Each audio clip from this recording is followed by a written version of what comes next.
Phone आल्यावर प्रत्येक लिंकवर किंवा फाईलवर क्लिक करण्यापूर्वी एकदा थांबा आणि विचार करा, कारण न बघता क्लिक करण्याची खूप मोठी किंमत कदाचित आपल्याला मोजावी लागू शकते। छत्रपती संभाजीनगरमध्ये RTO चलानच्या नावानं आलेल्या APK फाईलवर क्लिक केला आणि एका उद्योग समूहाच्या संचालकांचा मोबाईल हॅक झाला आणि त्यानंतर त्यांच्या नावानं अकाउंटंटकडून 1 कोटींची मागणी करण्यात आलेली आहे आणि सायबर पोलिसांनी गोल्डन अवरमध्ये धाव घेतल्यामुळे संभाव्य पुढच्या 2.5 तासांमध्ये 7 बँक खाती गोठवून 1 कोटी रुपये वाचवण्यात यश आलेलं आहे। पाहूया या प्रकरणामध्ये नक्की काय झालं ते विशेष रिपोर्टच्या माध्यमातून।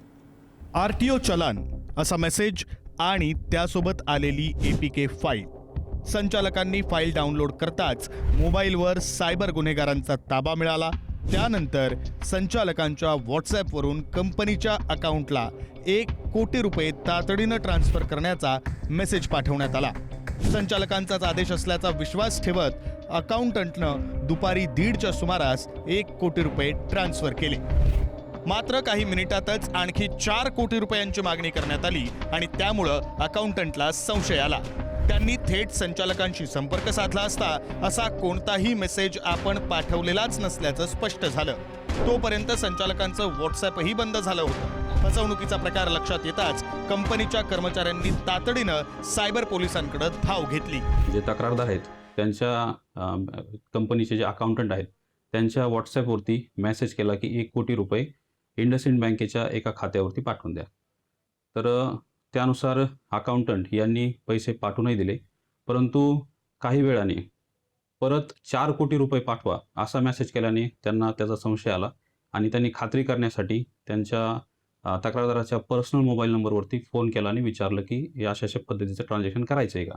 यानंतर त्यांनी सांगितलं की मी असे कोणत्याही प्रकारचं ट्रान्झॅक्शन करायला सांगितलेलं नाही आहे आणि त्यानंतर त्यांनी स्क्रीनशॉट अकाउंटंट यांनी स्क्रीनशॉट त्यांना पाठवले।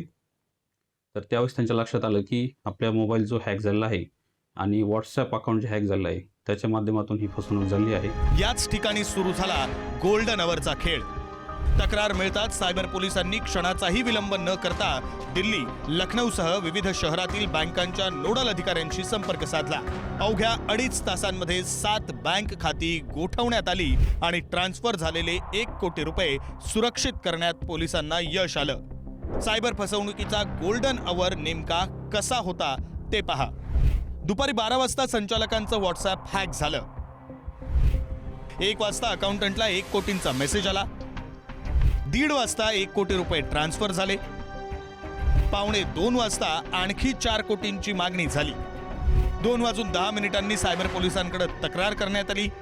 2:40 तातडीची कारवाई सुरू झाली। 3 वाजता 7 बँक खाती गोठवली आणि 1 कोटी रुपये सुरक्षित केले। दुपारी 1:45 दरम्यान ही सगळी घटना झाली होती। त्याबरोबर तात्काळ सायबर पोलीस स्टेशन येथे त्यांनी संपर्क साधला आणि संपर्क साधल्यानंतर अवघ्या 1.5 तासाच्या मध्ये जे ट्रान्झॅक्शन्स आहेत ते ट्रान्झॅक्शन्स आम्ही ट्रेस आउट केले।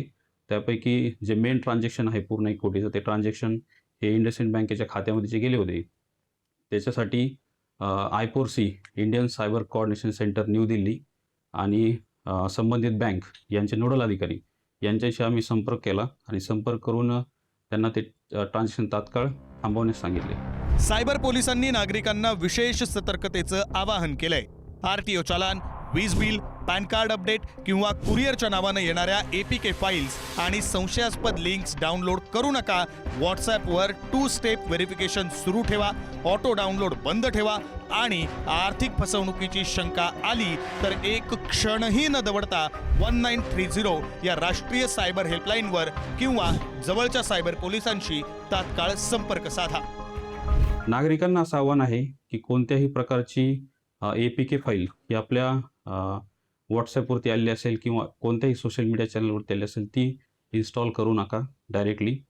त्याचबरोबर जर अशा पद्धतीनं काही फ्रॉड आपल्यासोबत झाला तर लक्षात आल्याबरोबर सायबर पोलीस स्टेशनला जवळच्या सायबर पोलीस स्टेशनला संपर्क करा अथवा 1930 ही सायबर क्राईम हेल्पलाईन आहे, यावरती फोन करून आपण आपले बँकेचे ट्रान्झॅक्शन्स त्यांना सांगून तात्काळ तक्रार दाखल करू शकता. सायबर गुन्ह्यांमध्ये प्रत्येक मिनिट महत्वाचा असतो.